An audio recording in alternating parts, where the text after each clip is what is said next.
کابل کې د ښځو حقونو یوه بله فعاله نیول شوې. تازه جزئیات هم د ویډیو کې وګورئ او چینل سبسکرایب کړئ. په داسې حال کې چې په کور دننه او د نړیوالو له خوا پر طالبانو فشار دی چې د ښځو مشروع حقونه مراعات کړي، له کابله په تازه ترلاسه شویو راپورټونو کې ویل شوي چې پرون چهارشنبه د ښځینه حقونو یوه بله فعاله مرسل عیار د وسلوالو لخوا چې ګمان کېږي طالبان و نیول شوې ده.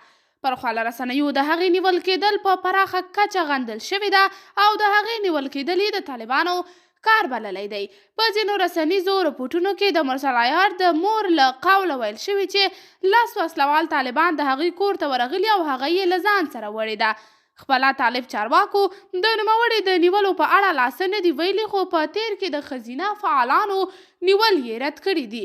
له دې سره هممهاله ملګرو ملتونو ویلي طالبانو د یوه ځایي ټلویزیون 2 خبریالان له بنده خوشي کړي، خو د هغوی د نیولو لامل په اړه یې څه نه دي ویلي.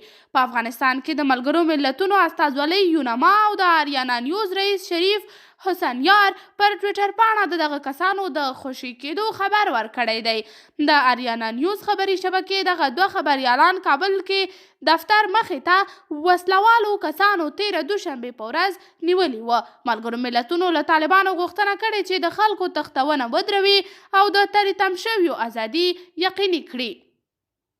تر دې وړاندې ملګرو ملتونو او د بخښنې نړیوال سازمان له طالبانو غوښتي چې دا خبریالان سملاسي او له قید و شرط پرته خوشي کړي.